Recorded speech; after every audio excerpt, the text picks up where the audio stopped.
Ladies and gentlemen, what is up? The King of Lightning is here today bringing you guys Bleach Chapter 603 review. If you haven't seen it yet, somewhere in this corner is going to be the live reaction to the chapter. Watch that, then come back to me for the review. Or, if you don't like live reactions, just stick around. So the thing here is this.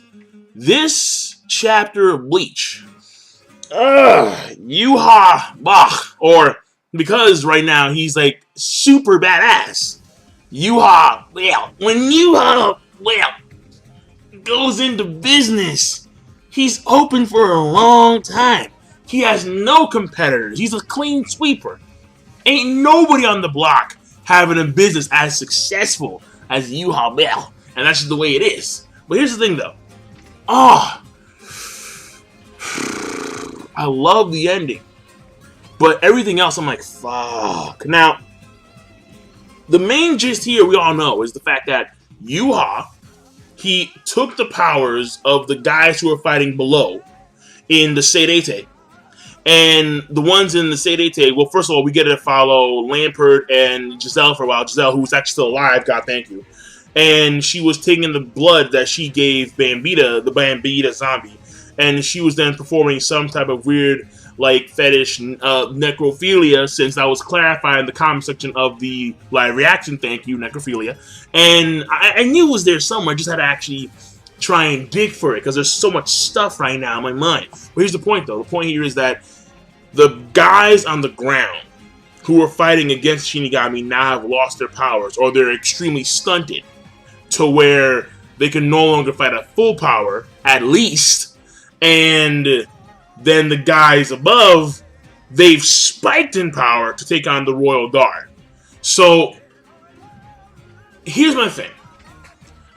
I want to get this out of the way. Even though I should be mentioning this later on in the video, I'm mentioning it now.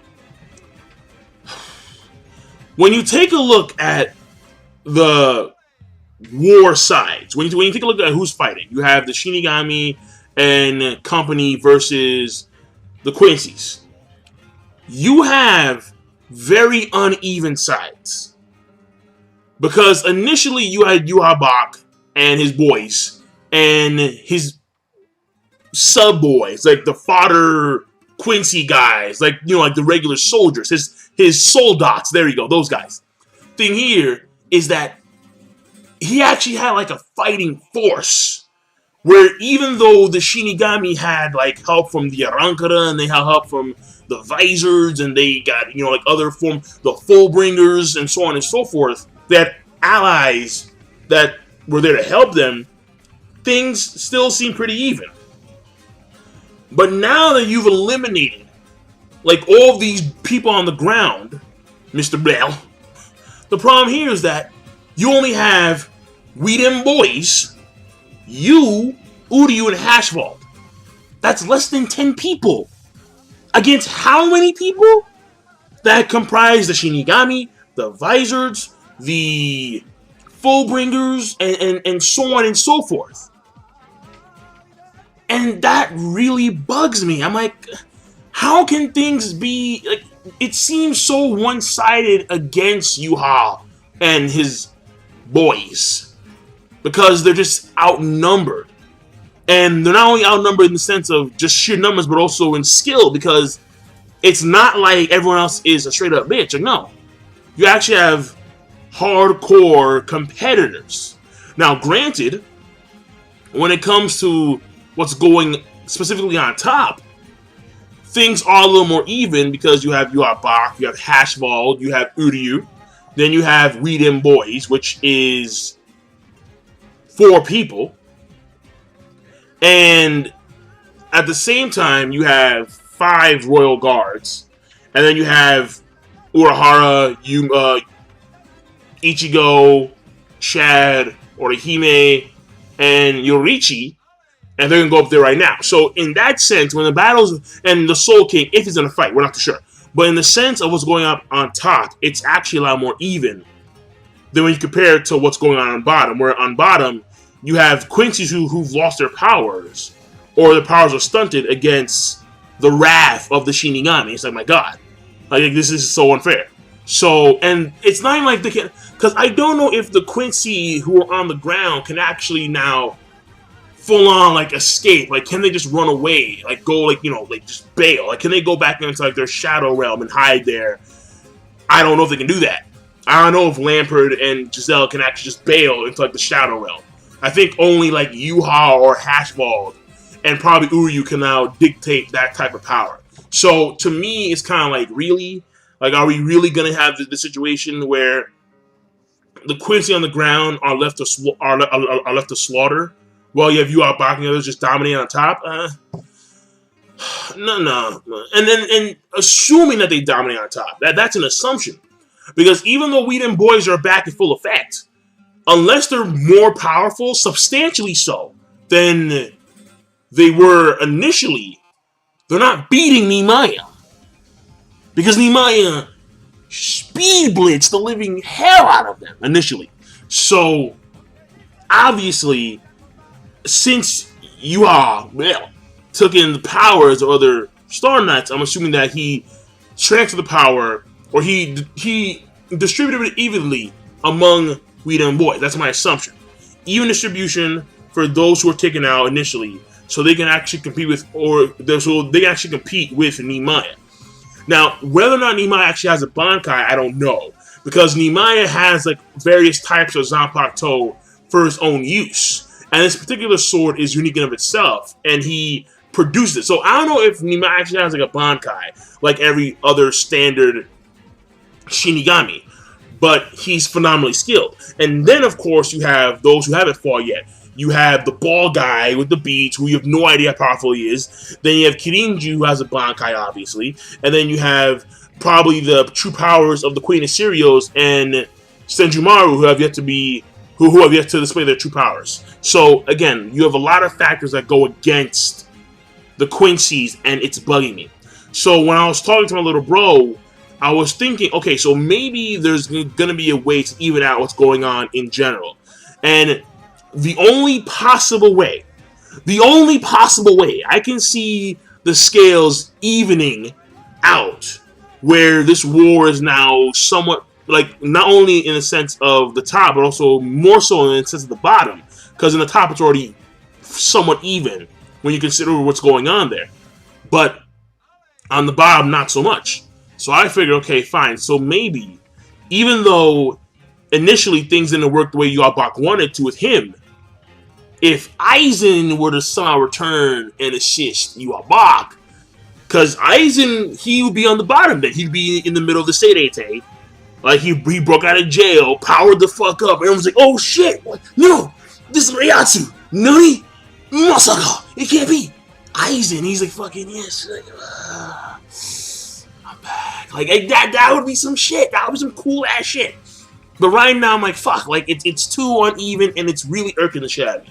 So, what I definitely don't want is for Kubo to repeat what he did with Aizen initially. When Aizen was, oh shit, like, I don't need anyone else. Because I took you guys out in a chapter, and for like 50, 60, 70 chapters, we got full-on fights. When these fights, in essence, weren't necessary at all. I don't want Kubo repeating that with Aizen again, or Juha Bach. Because if Juha Bach if he powers up to a point, we can take out the Royal Guard easy as fuck. It's kind of like, dude, then what the hell was that with having all these chapters then? If you could just mow them down as if they were fodder, as if they were grass in the wind, just gone. So I don't want Kubo to do a lot of things. And I'm worried that with this huge power imbalance right now, Kubo may revert to doing certain things that he did during the Rancor saga. And I definitely don't want that to happen. I cannot stand that. Because it's so massively trolled. So, that being said, because the chapter is very simple in itself, really. And I can't give you a rating because I still have mixed feelings. Because you have a very bossly ending, but the rest of that shit is very troublesome. I mean, the fact that you would someone like, okay, fine, again, I don't like, hey, I don't like this guy. But I want to see his power. I want to see what he can deliver. But he's gone now. Basby more so, because Basby, we see him go like, what, max 3 fingers? Or 4 fingers? Like, he had like the 3-finger or 4-finger blade of fire? And what about Basby now? Is he actually dead, or is he like stunted? Because when it came to Robert, who I definitely wanted to see fight, Robert shriveled up. So when he had his gun pointed to Lampert's head, and he was going on the whole spiel about how you don't know the terrors of Juha Bach, of our master. The thing here is that I was hoping that he would be prepared for said terrors.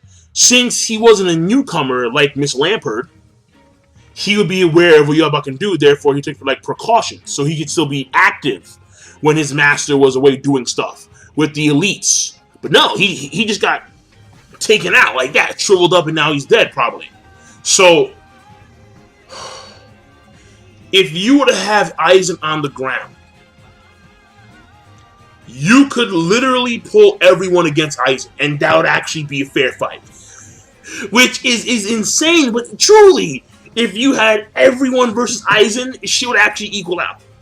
When you have everyone versus Quincy, who can't really fight back, no. So, especially knowing the fact that we have guys that yet to come in the fight.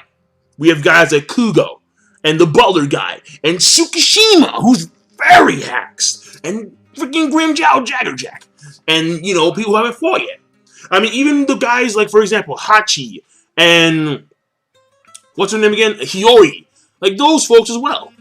So you have a lot of people on the Shinigami side that have yet to fight, and yet the Quincy's are seemingly done at this point in time, on the ground. There has to be something. I refuse to believe that Kubo would make the same mistakes he did, or even bigger mistakes than he did in the past, concerning the Urankar saga.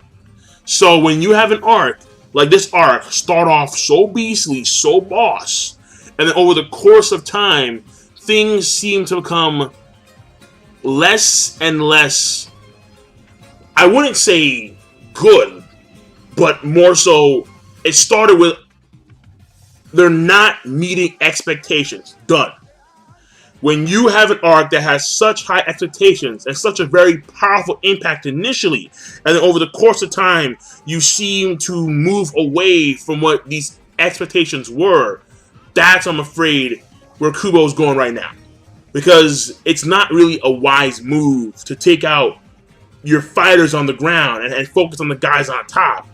So, again, where do we leave everyone else on the ground? Kubo. Like what's going to happen there?